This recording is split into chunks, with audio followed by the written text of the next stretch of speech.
Welcome back, everyone, to Red Spotlight Entertainment. I'm Alexis, and I'm joined by David, of course. This is another installment of our weekly reaction commentary to Agents of S.H.I.E.L.D.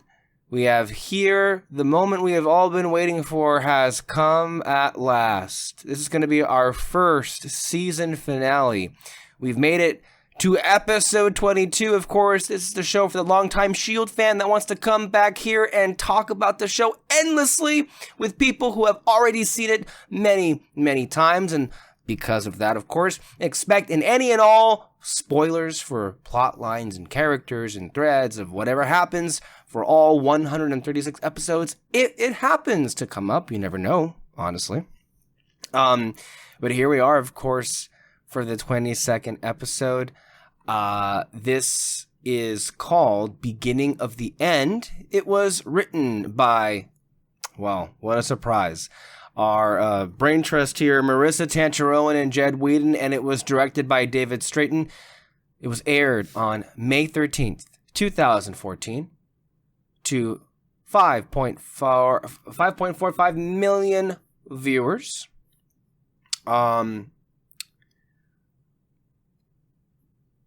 And I am just trying to piece together the fact that we've been doing this for 22 weeks at the very least. As a bit of an announcement to start off the show today, the next time we do one of these, it's not going to be for the for the first episode of season 2. We're going to gather some clips and materials as a bit of bonus content and react to that. We were told of bloopers. I don't think I recall seeing many bloopers, so that's something we'll be reacting to. We might also be reacting to other pieces of S.H.I.E.L.D. media like Emily B's video, or maybe also some other supplementary material, like maybe even reacting to portions of Live with Lil, Elizabeth Henstrich's podcast on YouTube. So it'll be a much more, it'll be like a little bit of a bonus button up on the season, and then calling for our favorites. And in that episode, we'll also reveal our favorite episodes of the season. Or I guess we did promise we would do a ranked list. We can rank all 22 episodes. That should be fun. So that'll be next time. So we're not done with season 1 just yet. I don't want to begin season 2 just yet either. We want to make sure we wrap up all these loose threads. So yeah, I'm excited. This is the season finale. Pretty big show today. And of course, as always, we begin with the commentary that people have left behind who have been engaging with us through this very season. As we finish off this season, we want to thank, of course, endlessly for the people who have been literally with us for 22 weeks now, as amazing as that is to believe and to hear to our ears. And we're just very fortunate for the engagement and the activity that we have been seeing on our comments page. You guys have kept it interesting, that's for sure. A lot more interesting if it would have been just with David and I talking back and forth as we usually do with anything else. So it's amazing to see that. So we're going to begin today with our comments that we received. I guess we can call it our mailbag section, I guess, if you want to call it that way. David, who do we have first? Yes, first one's from Silva Surfa. Greetings, fellow agents. Always good to hang out with you too. This fantastic episode was when I finally turned around on Chloe Bennett. She was okay to me. Oh, this is for episode 20, by the way. Sorry. 20? Yeah. That would have been nothing personal? Nothing personal? Yeah. Yeah, that's a good one. Yeah. For her especially, yeah. Chloe Bennett, she was okay to me up to episode 10, and I mentioned how she really shined in episodes 11 and 13, but I loved her performance here in this episode. I remember cheering her on in the diner scene, where she was particularly rubbing Ward's face into his own BS and raising my fist and cheering when she gave Ward an awesome and, more importantly, a believable headbutt. Her growth as a character and actor was really on display here, in my opinion. Absolutely. Look, I feel like it's really interesting. In the long arc of the show, there are plenty of people who have jumped on and off the Sky Daisy ship, you know? I don't know if it's because of Sky's personality, or maybe there is something about Chloe Bennett's performance, but I have noticed that it has stirred a lot of really interesting and extreme reactions. Your sister, by the way, Alexis Moreno, who we love, but sometimes we will crap on, this being one of those times. At least I will. Like, she watches this anyway, and that she cares. I mean, she wears her opinions on her sleeve, and she doesn't give two shits. Who cares one way or the other? But she's always mentioned to me that there's just something about Chloe Bennett's affect that she doesn't care for. And that's about as direct and clear as she could get. And who the hell knows what that means? But it's a real thing. And I don't know what it is. I mean, I'm not gonna say, oh, because she's a woman, and like, for some people that's true. For some people, women are, for whatever reason, the reason for why they're triggered, and that's really interesting subject matter there. But but for a lot of other people, strong personalities can just cause a range of reactions. I get it to an extent, but I say that as somebody who has always liked her. Like, to me, yes, I came for Coulson, but in a lot of ways I stayed for her because she is, of course, the audience stand-in for this show. We started this journey with her. As she was experiencing all these new things, this new world of S.H.I.E.L.D., so were we. So I've established it from the very beginning of doing this commentary series that connecting with this character, for me anyway, was a big part of why I ended up falling so much in love, thumbs up, with this show. Chloe Bennett, to me, really brought it in a way that, quite honestly, I think a lot of people just didn't quite get or gelled with immediately what it was that she was supposed to be. And I love Eric Goldman. I don't know, one of our comments is going to mention Eric Goldman. I know that lately I've been disagreeing with some of his takes, but I mean, to be fair to Eric Goldman, he's been mostly positive reviews on the show. I mean, and it's fair to have criticisms for sure. I mean, we all do, as Silva Surfer has reminded us. But I think, to me, that the one thing that I've noticed in his reviews that he's been harping on is the idea that he just doesn't really feel like any of the emotional moments that they've given Sky have felt earned. That's interesting. He wasn't alone in that viewpoint, especially in the year that this season aired on TV.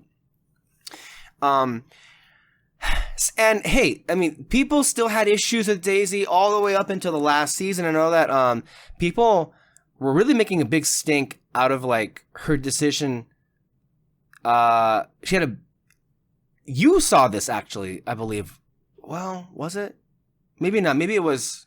I was going to say you watched this episode with an audience. You did not. It was the one afterward.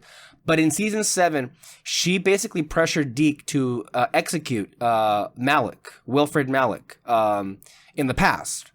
Even though they had already had a discussion about, like, what this would do, you know, what the ramifications would be to the timeline. She didn't care. She's like, you know what? Fuck Hydra. Fuck you all. Deke, kill him. And a lot of people were like, why the fuck is Daisy doing that? And then we'll save that debate for, like, way later on in the future. We're not there yet.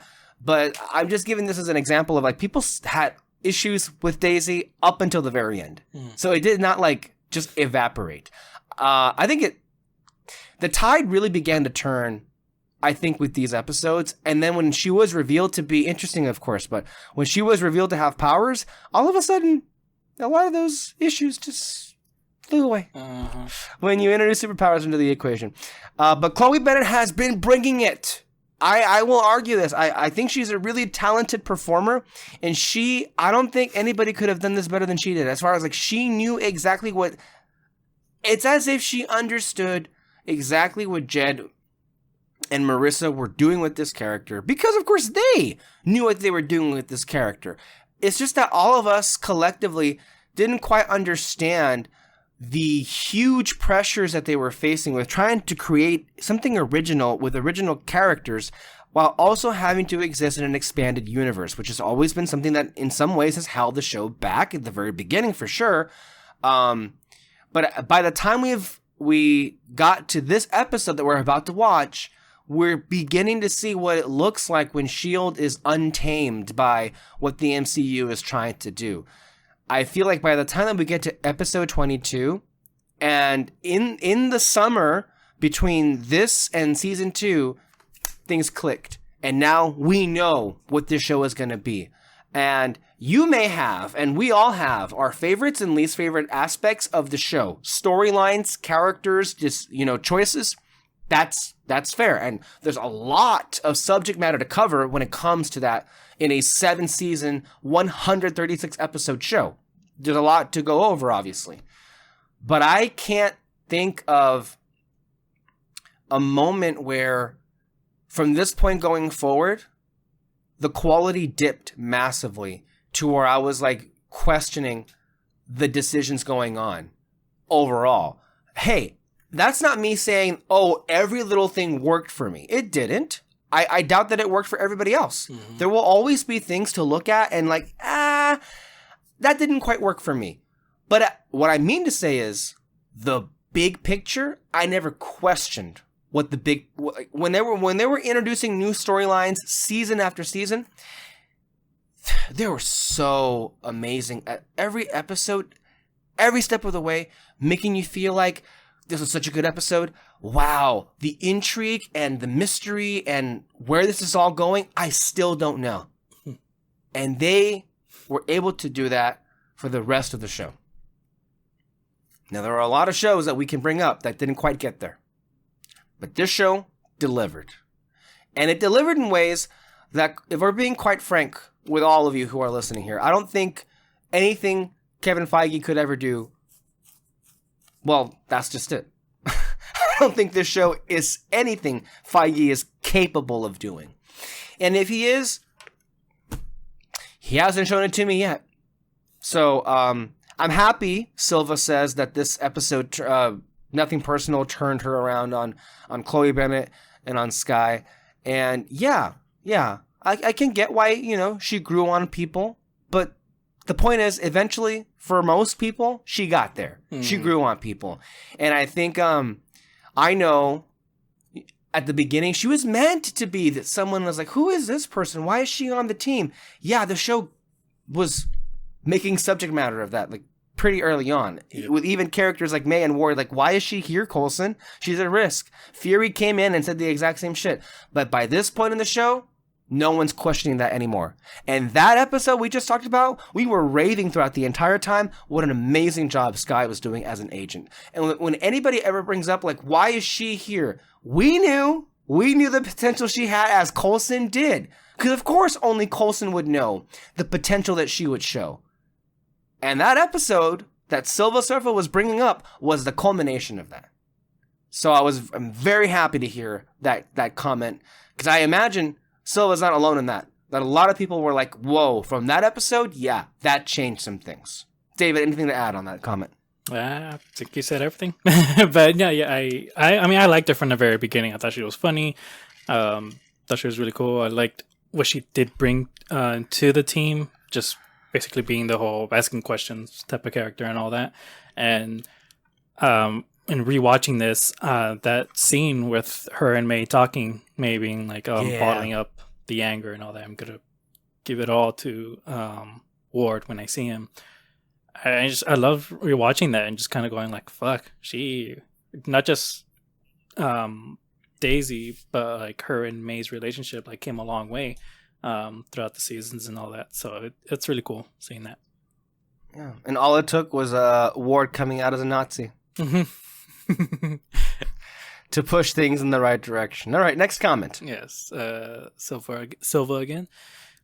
I appreciated your comments. Which I'm happy to see, by the way. I'm happy to see that Silva's, and again, we weren't kidding. Leave all the comments you'd like. If you want to leave 100 comments, feel free. Yeah. And we also should say, we noticed a comment from Silva on a different video.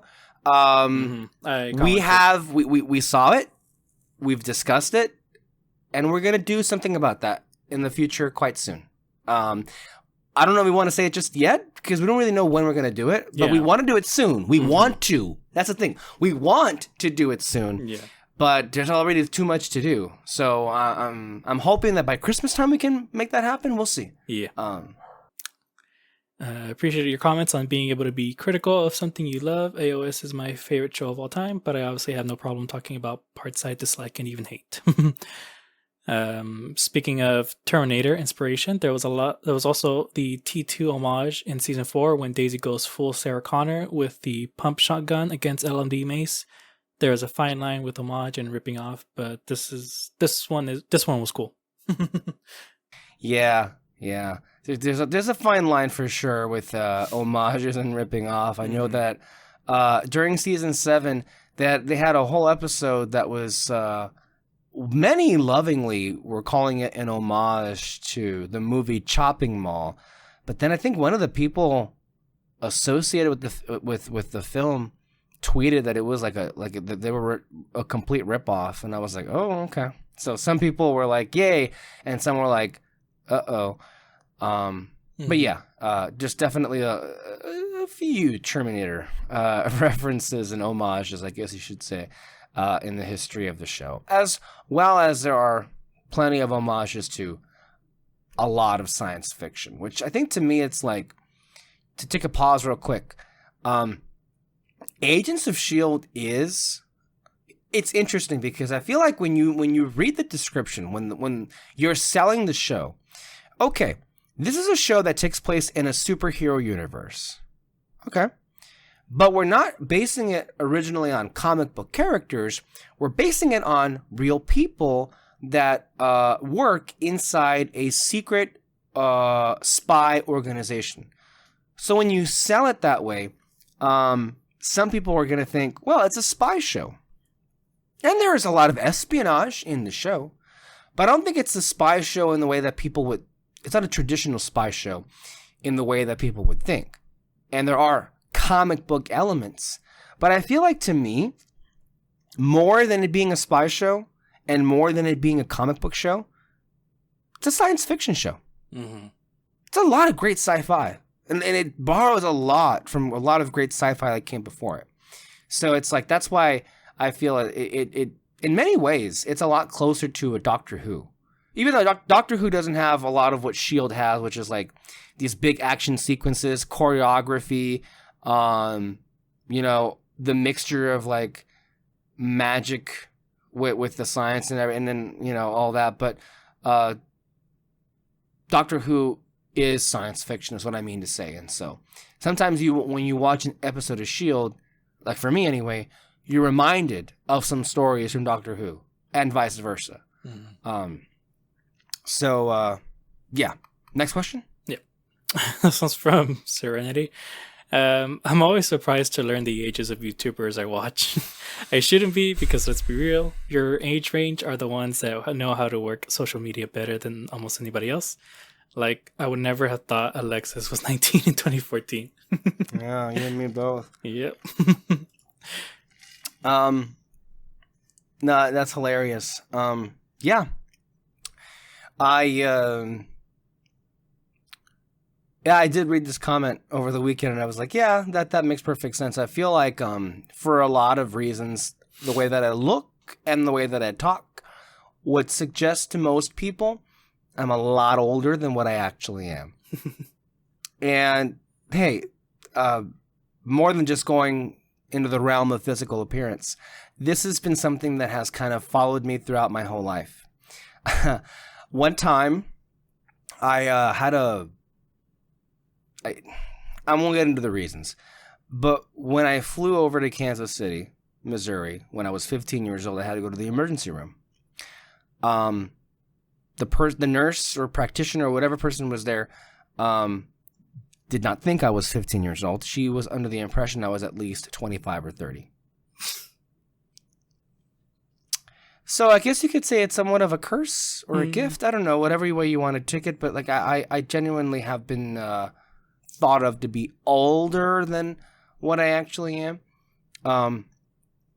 It is what it is. I'm not necessarily complaining because I feel like my overall affect as a person has communicated a lot of, I don't know, for whatever reason, when people hear me speak and when they just see me, they just assume I'm, and this is not me bragging. I'm just like checking myself here, like, and being open with all of you is that people just mistake me for as somebody who's just the guy with the plan, as the Joker would say, or in charge. Like while I was at work, just strolling along the hallway, and this like kindergarten, first grade kid was asking me, "Are you the principal?"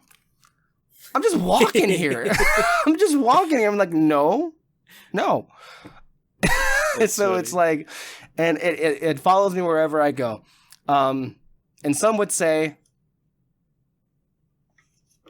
and the bad thing is, because there really isn't. I was just saying it just to It's give just further. odd, Yeah, it always yeah, happens.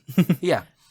It's just to show you that I've been getting this my whole life. Mhm. So just so you know, that's funny. Yeah, but I mean, we also have a hard time believing that we're the age that we're at, and what we're talking about we first experienced 10 years ago. That's insane. The idea that 2014 was 10 years ago is insane. So. All right, and next one's from Durla. Wait, hold on. Actually, I should probably mention this one first. Where is it? Okay, yeah. Durla says, FYI, this is Gary Marshall. So they changed the YouTube handle. Okay. And all that. So yeah. Durla said, by the way, it must be close to the 10th anniversary. Wait, hold on. Nope, wrong one. Sorry. I totally agree when he talked about loving these characters. They are the core of any show, and they always has one of the best set of characters in any show that I've watched. Some of the best scenes in the show are ones like the Fitzsimmons scene around the pool, where they are just chatting about what's happening. No action, no drama, just characters bonding with each other, and it's great to see. Can I stop you there? Or was that the end of the comment? That was the end of the comment. Okay. What Gary Marshall just brought up there is so important, and I think it's an aspect that too many people today do not appreciate whenever they're watching a movie or a show. I feel like people are way too obsessed with everything they see have to be furthering the plot, and there's not enough time where they're just living with the characters. James Cameron a few years ago, when The Way of Water was released in theaters, there's an amazing clip from an interview where he said that people forget to put beauty in films. People forget to just like stay in a spot and hang out with the characters. And I think there's not enough value that is placed on that. And I feel like, and by the way, specifically to other Marvel projects, and it may not even have to be pertaining just to Marvel. It could be Star Wars projects or any streaming show that's 6 to 8 episodes. Even the best of them, I would say, can stand to benefit from having more episodes from this perspective. I feel like the best shows that we remember of our lives are the ones where they dedicated huge chunks of time to just hanging out and living with the characters. And when you remove that aspect, you take away something really special. You take away the ability for you to really love the show if you don't really love the characters. That's the thing. And I feel like there are a lot of things that streaming shows nowadays, specifically in this space, the genre space, do wrong. There's a long list of things that they do wrong. But maybe more than anything else as to why it brings everything down is there's not enough room to spend time with the characters and hang out. That's a big problem. So yeah, and as to the comment, a big reason why I love the show, by the time we get to the end, think about this. We're about to end season 1, 22 episodes. That's 22 weeks. You spent 22 weeks of your life checking in with these people. This is why I've always said that long-form television in this way is a superior form of storytelling, because, at least how it used to be done 10 years ago, because you come back And these characters, as I have always said, they become less of something you just watch on TV, and you know them so well that they somewhat become extensions of your own family. Some of my favorite shows are in this category. So that's how I feel. Mm-hmm. Next comment. Same. Oh, Gary Marshall. By the way, it must be close to the 10th anniversary of season 2, episode 1, as Love and the Time of Hydra are back this week. Yes, their they special are. guest this Go week. watch them. Eric Goldman. Yep. Mm-hmm. And then Silva responded, that was the reason I skipped that episode. Oh, man. Well, look, here's the thing about Eric Goldman. I don't know if you have any other issues with Eric Goldman. I know I've been reading his reviews. I will say, if you're going to compare Eric Goldman to Oliver Sava, Eric has been far more on it than Oliver. Oliver Sava on AV Club, I feel like his reviews have been getting more positive, but when you look at the reasons for why, it's, it's okay, it's very interesting. Mm-hmm. But I've always, look, I wouldn't be too hard on Eric Goldman, and I will always appreciate Eric Goldman for having existed in this space at the time that the show was airing, because in a lot of ways, he would be the lone defender. He was in those panels. He would don't you forget that there was a time and place, where he was a member of Screen Junkies at the height of Screen Junkies, where they would have their daily shows. Oh, I miss that era so much. Not because I loved all of them, but I love the fact that there was a time in the late 2010s where we had multiple shows that were like movie talk style shows. And Eric Goldman would be one of those people. And in the rare instances when S.H.I.E.L.D. would be brought up, he would defend it, And he would be the only one, because nobody else on those panels would watch the show.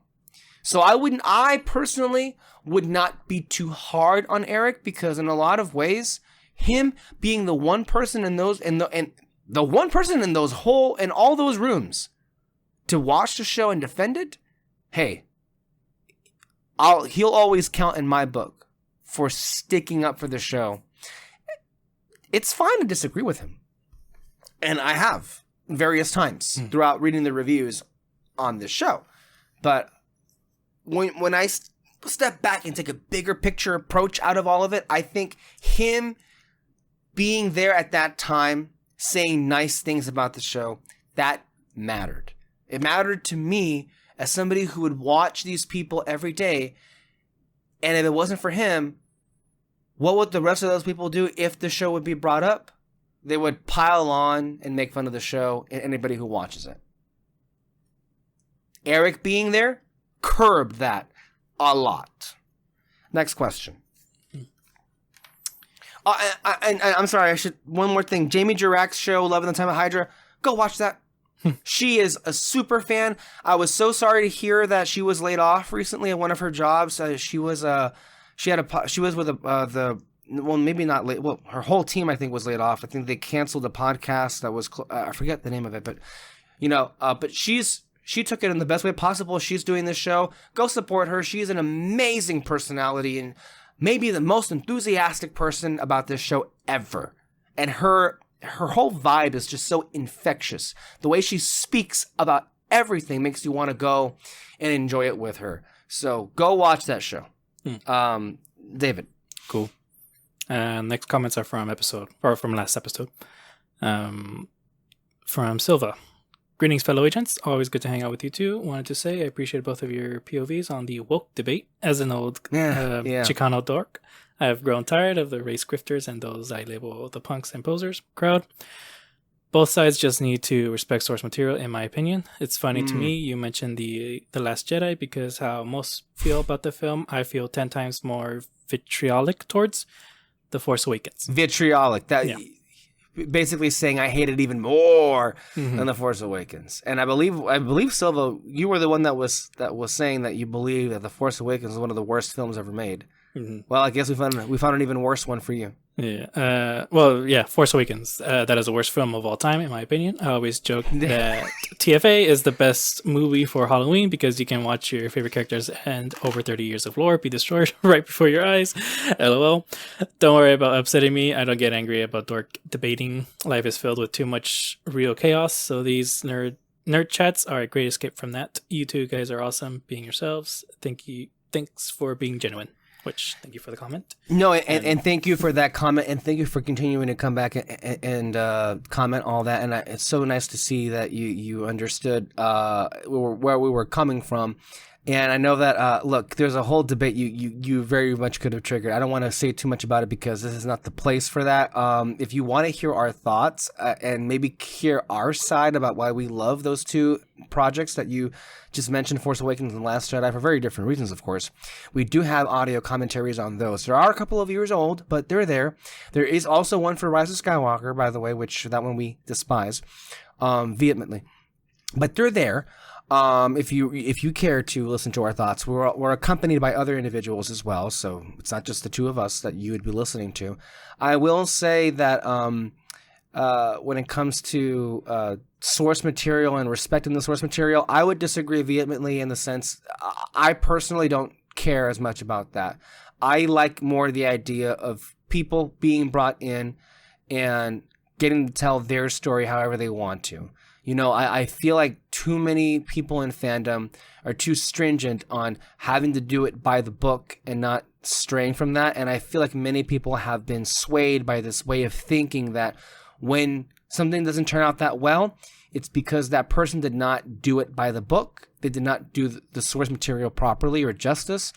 I don't necessarily feel that is always, or maybe even in most cases, the reason for why things don't work out that well. And I should let you know, of course, you aren't talking to somebody here that had the perspective of someone who like respected and like worshipped the lore. Like, you know, 2012, 2013, 2014, 2015, I was reading the new Star Wars books that would come out. I would watch all the shows and I would be like, they would be like my Bible basically. And I'm like, how, you know, for something to come and like betray that would hurt me quite personally. But then I grew out of that phase at some point. But you know how I grew out of it? I feel like it was Last Jedi, but not for the reasons that you might think.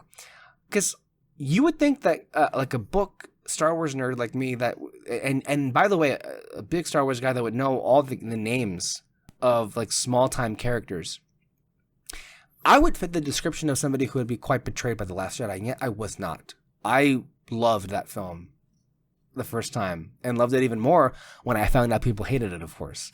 But ever since then, I feel like my whole perspective on that has been changed, and I'm not really much as devoted for a lot of reasons, obviously. But it doesn't concern me so much anymore. I think what concerns me more is that we don't value people who come into this business that want to tell their stories. And I think that franchises can be those spaces for people to tell their own stories. I know that there's thinking out there that because it belongs to a franchise, you cannot go in there and betray what that franchise is about. It has to stay in the same lines. But then, and we're talking about Star Wars, but then we have this other group of people who are like, well, if you do that, it's never going to grow. And that's why everything in Star Wars is not great, because it's refusing to to grow beyond the boxes that fandom has set for them. So that's a lot of interesting subject matter that we can continue on some other spot. But right now, maybe it isn't the most appropriate place. But that's just like a really brief way of like just having my 2 cents in on that. But of course, that's our points of view. Anything else, David?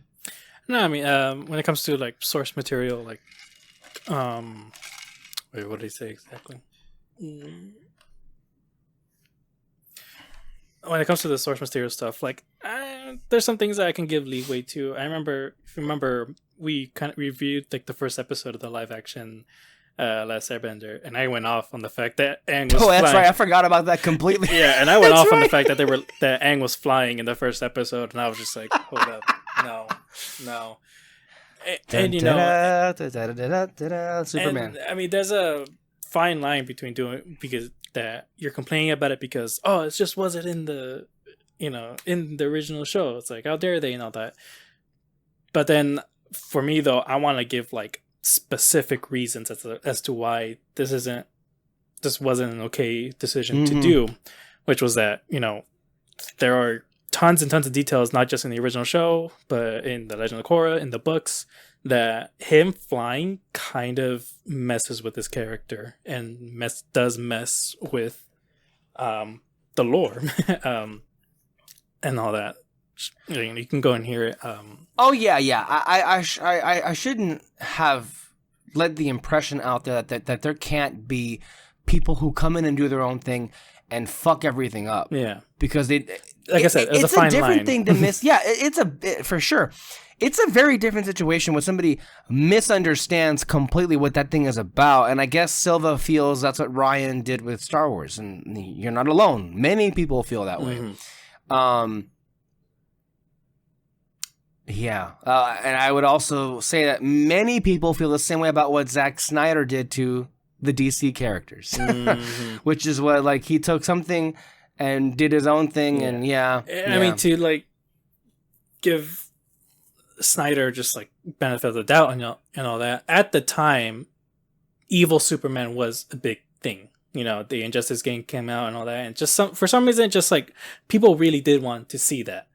And so, well, because Nolan existed, and it wasn't just that; it was the Dark Knight movies. That, I mean, the Dark Knight movies are the whole reason for why the Andrew Garfield. I mean, the first one especially was like, look at that poster. Most of that film took place at nighttime. It was sold as a darker, more grittier version. There's a whole essay you can write on that, and it got to a point where on Red Spotlight, our show, we banned the word gritty. Because we were sick of hearing that, and just fed up with it. But I mean, that's something right there where it's like, should you listen to what the audience want, or should you go with what the source material was? Should you go your own thing? And so it's like it's a messy situation when it comes to adapting stuff and all that. Which, if you watch Superman and Lois, like, you kind of should have gone with the source material, because when you see that one, you're just kind of like, wow, this Superman is great. You absolutely love him and all that. So it's a fine line and all that. And to me though, too, like, I don't like it when people say respect the source material, because I'm just like, what do you mean? And big example, Andor. I think what they mean is, if you don't do it exactly as the original author did it, just because you're doing anything differently, you're disrespecting that person. I feel that's what they really mean, and that's not fair. To me, I've never taken that criticism very seriously, because that's not fair. Like, an adaptation is an adaptation. Yeah. Like, an adaptation is your chance to do something differently, and in some instances make it better. I mean, then also too, it's like, you just kind of have to work with what you got. That's kind of my thing. It's just, like I said, like I was mentioning Andor, the director that didn't know Star Wars lore, but he made a great show, and he definitely didn't know anything about Mon Mothma. He just asked someone, tell me about this character. It's like, well, senator at 16, arranged marriage, and then they started listing other stuff, and he just went, arranged marriage, we'll work with that. And it's like, is that respecting the source material, or is it just him going, there's something there, I can work with it, let's make something? It's like, respect is just such a big word. I don't like it when people just kind of throw it out there. And so so it's a weird thing for me, at least. Anything more? Next comment. Silver again. I've seen this show several times, and today was the first time this thought popped in my head. When Garrett broke Ward out of jail, was that under SHIELD orders? He mentions a secret organization within a secret organization, but that is later in the woods. So did Nick Fury or Alexander Pierce also authorized that mission to break out Ward, which I think it's SHIELD, because they did mention Maria Hill vetted him. So I don't know if that was like a... Okay, no. I think when Maria Hill said that she vetted him for Coulson's team. Okay, yeah. Not necessarily for him being recruited. I'm gonna say Hydra. But then again, Hydra and S.H.I.E.L.D. operate as the same when they're hidden, so... Yeah. I would think so. Anything more? Yeah. Again, Silva. Nothing personal was when I came around on Sky. This episode... Didn't you read that one already? No. This was 421. This episode I finally came around on Fitz. He was okay to me, but when he tried to kill Garrett and then talked shit to him face to face, I was Team Fitz from then on. And yes, even my Truman ship ended next episode with that amazing Fitzsimmons scene at the bottom of the ocean. I also enjoyed the Fitz line of, I don't believe people are born evil, which directly ties to him and Ward in season 4 as they are both molded into their framework identities. Which, true. All right. Anything more? Yeah. 1, 2... How many more do we have? 2 more. Okay, can we save those for the next episode? Sure. I'm sorry. We need to get going because I don't have too much time. All right. So we'll save those comments, bookmark those for the next one because we need to get a move on. Previously on Marvel's Agents of S.H.I.E.L.D. I gotta just say, while we're watching the recap here, I do recall being so excited about this finale, and I also recall when it ended feeling like, oh my god, that is so good. I was going to ask about the construction next door. Yeah, we're planning to add another 100 systems. This actor right here in the glasses, he played a character in WandaVision. It's, I believe, it was the character that Vision took out of Wanda's spell and was freaking out. And then put him back in. Yeah. Wow. Mm-hmm. Some are here for the same reason that you're Hey, here. Zeller. We're in position. Okay. Zeller, by the way, was mentioned, I believe, last week when Garrett was like, hey, Zeller, can you give Mike some clips of his son? Mm-hmm. So, and now we know what Zeller looks like. And, of course, we'll know later on that Zeller really isn't a bad guy. He's just here for the incentives program, which we'll find out more about as the episode goes on. So who do we talk to about getting a haircut? That fucking lie. Oh, shit. Damn, he went down already? Mm-hmm. If it isn't the cavalry. Yeah, that guy just got, destroyed. He couldn't even finish that sentence. I wouldn't have thrown away the staff, but... You all right? What does it look like? Never better. Notice how everyone is just looking at him like, what the fuck is going on? Yeah. You saw, those two in the distance. Exactly. What the hell is he doing? Just getting some ideas down. When this was first going on, I was like, what the fuck is this? I was so thrown off, David. And I also could not piece together that this writing was the same writing we saw back in episode 3. If Fitz and Simmons are still alive, then catching Garrett is our only shot at finding them. About that. This is a pretty bad situation. And I was thinking to myself, again, trying to recall when we first watched this, how do they get out of this? What happens here? Spent the last hour trying to figure out why we sank. I measured the rate the water rose on the glass. Did the math. We're at least 90 feet down. Managed to strap us to one of the backboards before we hit.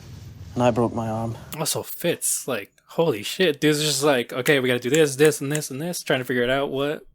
Already spent an hour trying to rig the wireless signals on the EKG to send out a weak distress call before remembering that it's a shield frequency and no one's listening. I mean, also, I'm gonna be going a little bit ahead here, but I do love that it was Simmons that figures out how to get out. Fitz just did all kinds of things trying to come up with a plan. Nothing worked. But then this also just shows them how great of a team they are because For sure. Simmons was the ones that was able to figure out a way out by her talents and everything, which is great. Yeah, they definitely complete each other and complement each other very well. Because in a lot of ways, and you'll see this throughout the show, there will be moments where Fitz is quite pessimistic, you can't change this, it's fixed, we're done. And then Simmons has to come in here and no, we can actually do it. Which is the relationship she ends up having with Will the astronaut. And I feel like I'm ready to kick some ass. I love this line here by May. I'm ready to kick some ass. Love it.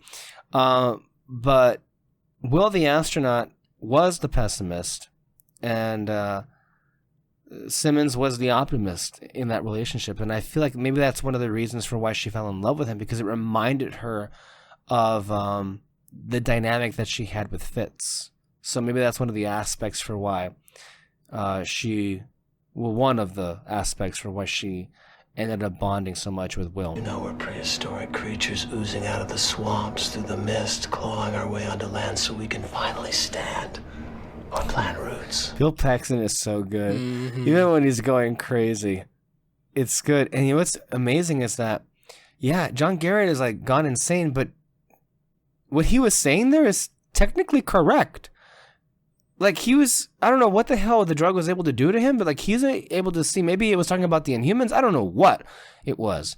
Maybe it was just like this, I don't know. My mum always said that you shouldn't be afraid because it's just like the way life was before you were born. That's actually really, It wasn't that bad, was it? that's actually a really comforting way to look at death, right? I mean, if you believe such things that there is nothing after death, well, if you think of it that way, well, like what Fitz's mom just said, it would be just how it was before you were born. And that wasn't so bad, was it? Maybe burn in a supernova 10 billion years from now. In every part of us now. Oh my God, the way that he looks at her. A mammoth. A monkey. A monkey. A monkey. Another monkey mentioned by Fitz. I know we haven't been counting them. Just outside that glass. Gemma. He was about to say it, damn it! He was about to say it, and then Simmons had to go figure it out. Crank out 100 soldiers a day. To join our special ops units. No, to replace them. Why? Because every single person who is like a millionaire or billionaire, hasn't anybody ever like just thought to themselves, why is everything they plan always involving machines replacing people in the workforce? Have you noticed that? Like it always just comes back to that. And like, can't you get more creative than that? Do you always have to be so fucking evil? Sorry, that's just... Bring a noisemaker? Sir. That's a tangent, sorry, but I'm just like, that's not ain't good. Hey ho, friend! I love how they use the Helen Commando gadgets, and of course, it just reinforces how ragtag they are. It's like they don't got anything anymore. They have to rely on... It's a risky plan, but it honestly was executed very kind of flawlessly. Every step of this. Practice drills. If the compound's secure, you have nothing to worry about. And notice how, like, with this being the finale, we're moving fast. Like, this thing's flying by. Beg you. Don't beg them, Quinn. You're not a Rottweiler. And this sequence right here, with what John Garrett does, it's one of those moments where I'm like, this happened in a Marvel show? And they showed something about it? The demonstration. Jeez. And how you hear it too. Oh my God. John? There. And then he uses the damn rib to butcher. Oh my God.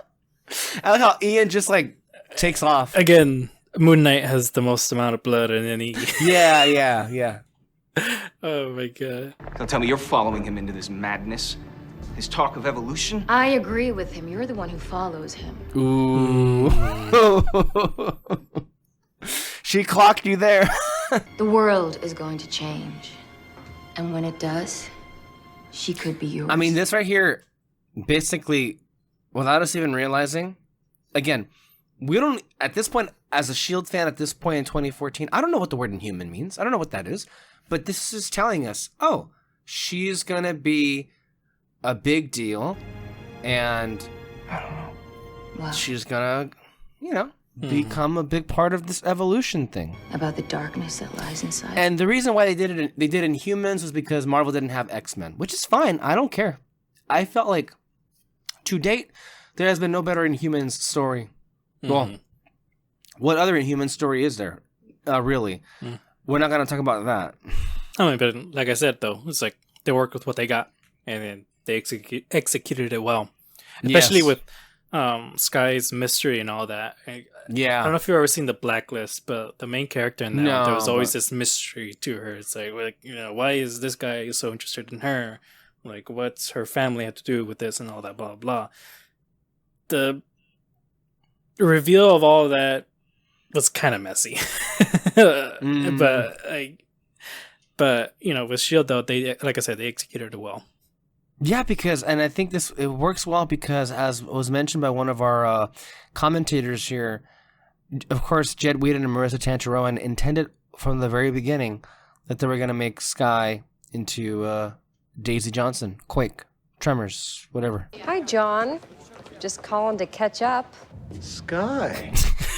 I love Wow, that was a good. He's not bothered at all. You haven't left me alone all day. I was told to never leave your side, sir. I love you too. Oh my god. What an asshole. Dude.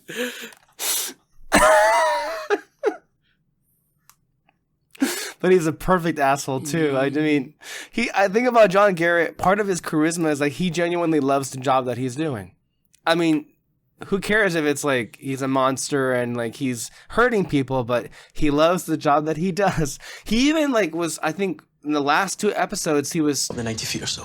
One breath for this. had a whole rant on Yeah, I've that. done the math. Well, he was like going through the bus and like, see, she likes what she's doing. I couldn't live if you didn't. Well, I feel the same way. There has to be another way. You're taking it. Why would you make me do this? You're my best friend in the world. Yeah, you're more than that, Gemma. It's really hard, you know, to process any of this because like, when we get into season 2, these two are not going to be on the best of terms for a long time. And we look back to this moment, and it's like Simmons never for a second thought of Fitz that way. Gemma, we have to hurry. At least maybe it didn't occur to her that it could be a romantic love. But she was very much caught off guard by him saying it. And she didn't have a second to process that because before she even had a chance to decide how she felt, Fitz does and goes this. Saves her life and sacrifices himself for her. And it's hard. Like, when you can't even make up your mind about, like, if you like this person or not, then this person just, like, saves your life. And then it just makes it really messy and complicated and just... Yeah. I think when we get to season 2, I remember feeling a little bit, like, miffed at Simmons, the way that she was treating Fitz.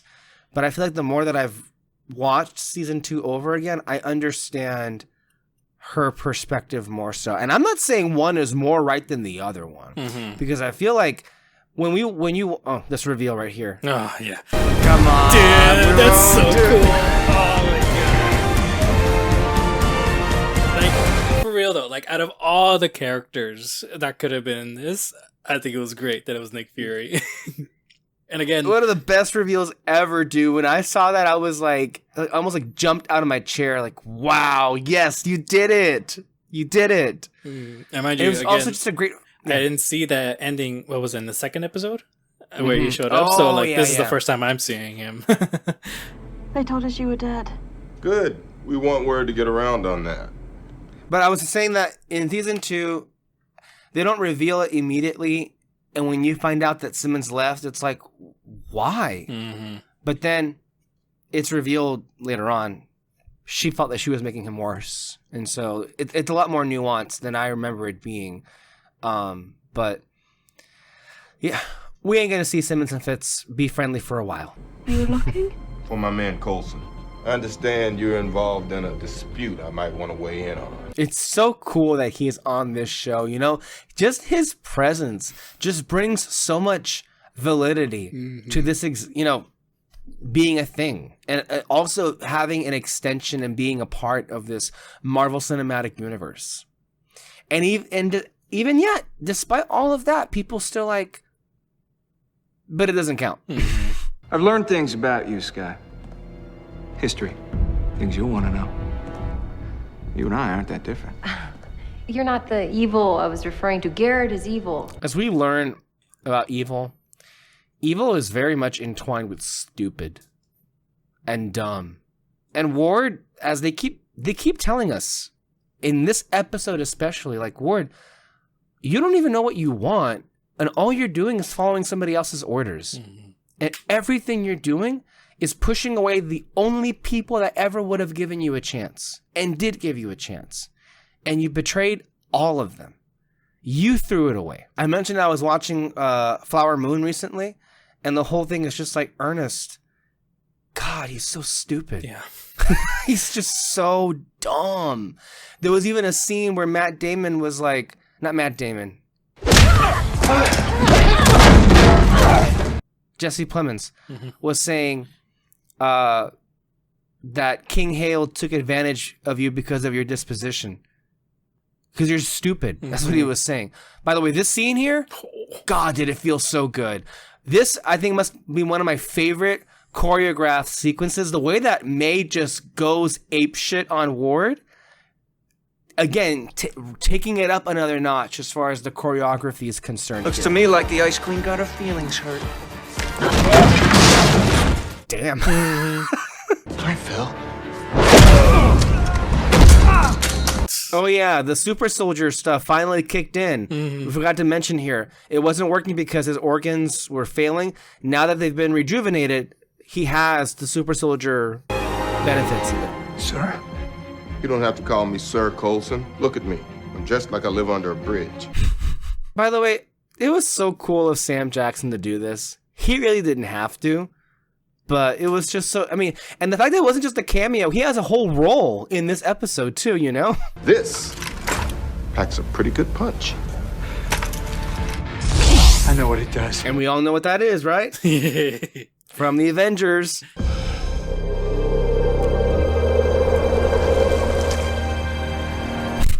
The way Coulson and Fury were like, what? What the fuck? Yeah. I love how this just keeps going. We keep cutting back to this, and they're just going and going and going. And then what May does here? Oh, man. You did it for Ace. And what I do now, that'll be for him too. I love this. I love this so much. What's about to happen? Because you're like, no.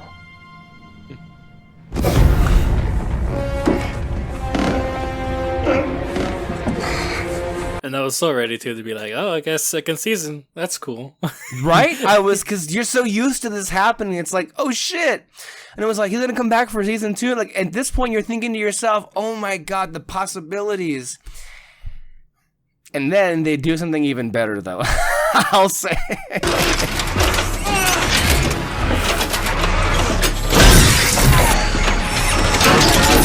They really had us. They really had us. There's a reason why they say cut off the head. Oh, dang. Infinity War. Hey, guys! I found it! It was a break glass in case of emergency situation. Yes, but that emergency was supposed to be the fall of an Avenger. Exactly. I love that. Before it was torn apart, S.H.I.E.L.D. was a lot of moving parts. Guys like you were the heart. Now, you'll be the head. Man, this moment just feels so wow. It's such a momentous occasion. It's like Phil is now going to become the leader of S.H.I.E.L.D. The whole thing. You know me better than that, Phil. I'll be everywhere. See, and Secret Invasion kind of had an answer to that, but it sucked. I mean, for people who don't know, he used the scrolls to gain information. All information that he has, it was the scrolls that got it for him, which I don't mind as a concept. Some people complain about it. But it just sucks that it was because, oh, we never found them a home. Instead of getting a few who just like want to follow him, are okay with staying in hiding or something. No. What is this place? First thing I found in that box was... I love everybody's faces right here. Another secret base? I call it the playground. Although technically it doesn't have a name because they're like, what the fuck? What the fuck?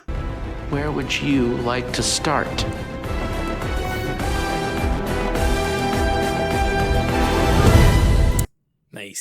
Nice. Right?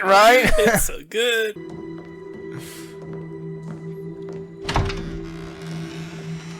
And now here we are, setting up season 2. I found your daughter. That's a hell of a cliffhanger. Oh, good. Serious. And then this happens. Just one ending there's of one another, more, man. Right? Just when you think it's done, there's another one.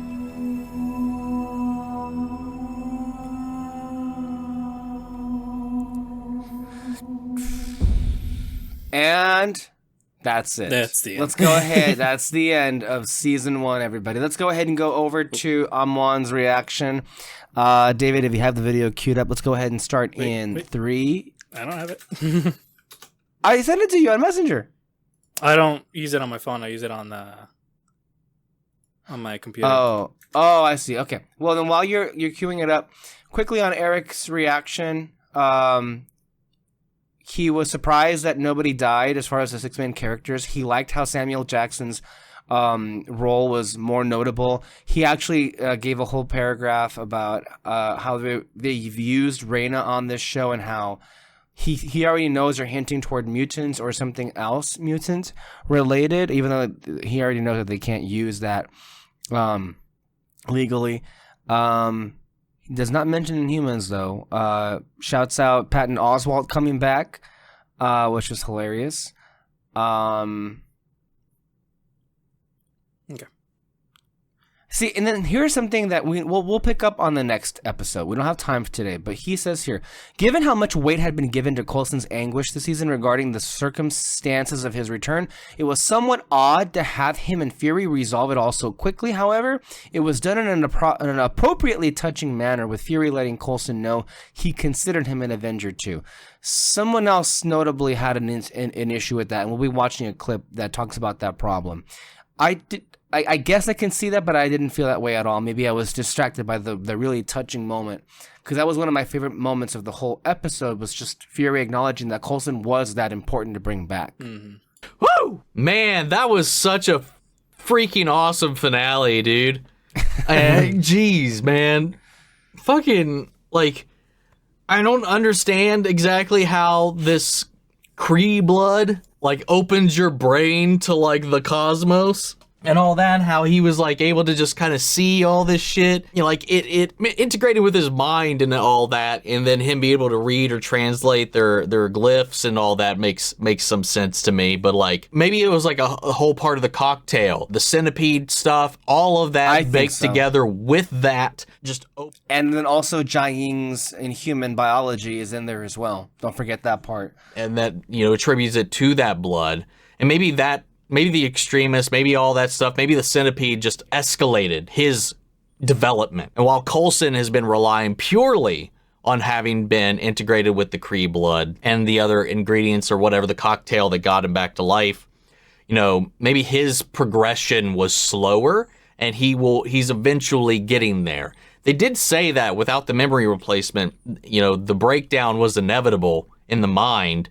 And now that he remembers things, now that he's tapped into that, is he now susceptible to that and the fact that he saw the writing? Or, hell, maybe even inclined, depending on how you look at it. I don't know. I'm very interested to see where that goes. And yeah, the big question is, did he wake up in the middle of the night of his own accord and then start to do all this thing? Or is he sleepwalking, dreamwalking, whatever? Is he walking around? Is he consciously aware of what he's doing, these calculations that he's transcribing onto this wall? Or is this some like subconscious part of him that has woken up and that is doing this without his knowledge? So if like come morning, will he be able to recall having done any of this? So that's my question right now. And I guess we'll probably get those answers in the next season. And then, so we also learned, you know, we learned this last episode, we got a little bit more of that here.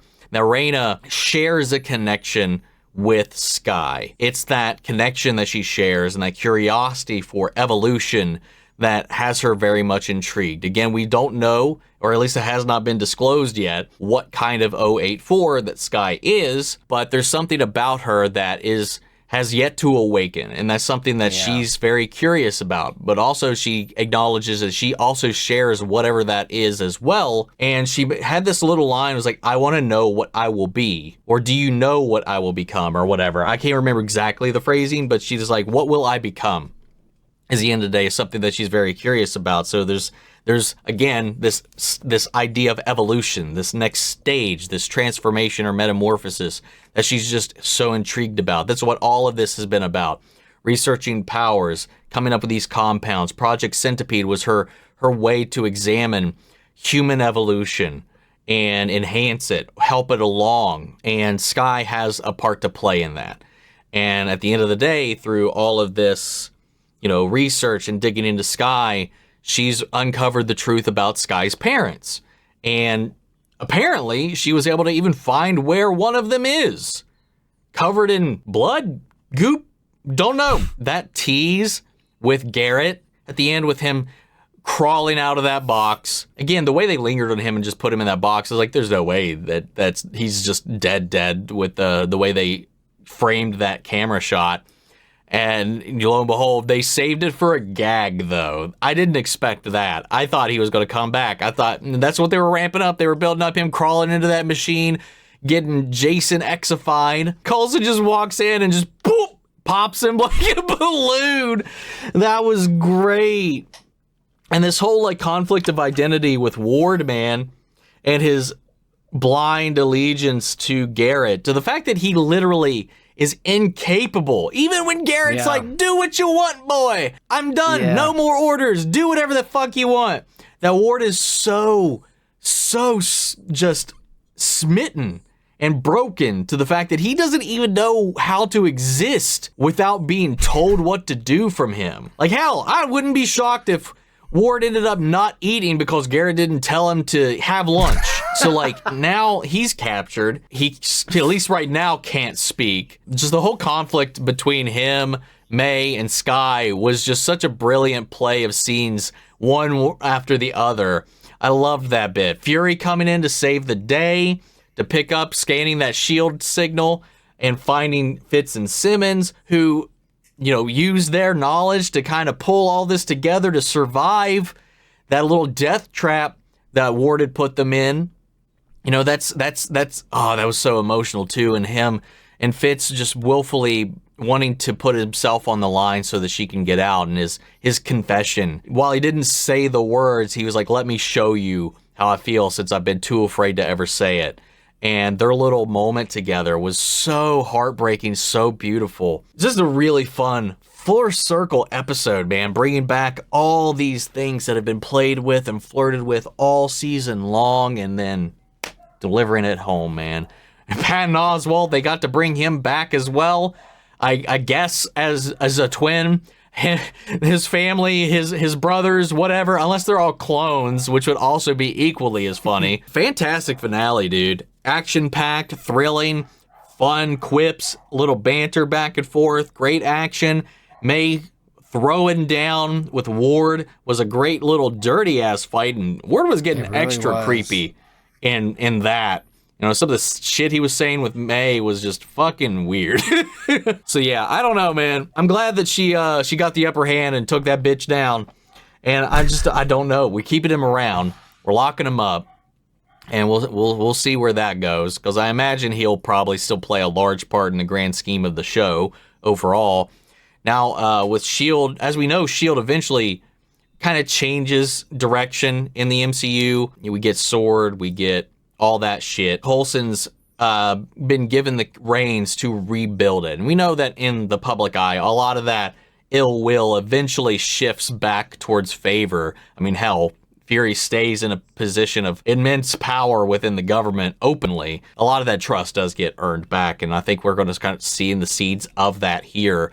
And with Coulson being basically given full control on how we rebuild. So I'm excited to see that journey. This team is just phenomenal. These actors are phenomenal. The story was just so well written. Mike Peterson, such a tragic character, and now he's going out trying to repent again, exiling himself from seeing his son now that everything's said and done. His son's safe. He doesn't have to do all this dirty work anymore, but he's got a lot of work to make up for as well before he himself can allow himself to see his son. So there's a lot of great moments that kind of filled out in this episode and brought this season to a nice close with a nice little lead in too, with these little extra nuggets, these hangovers, these holdovers that are going to carry on into the next season, which I'm excited to see how that all unfolds. But guys, we made it to the end of season 1. I had an absolute blast with this season, and like I said before, a lot of you guys said this is probably one of the weaker seasons, or at least generally speaking so I'm excited to see what happens next, because if this is the weakest season, I can only imagine that this show just continues to pop off and evolve and grow, and I'm excited to see how it does that. Yeah, I agree practically with everything there. When people say it's one of the weaker seasons, I'm not necessarily...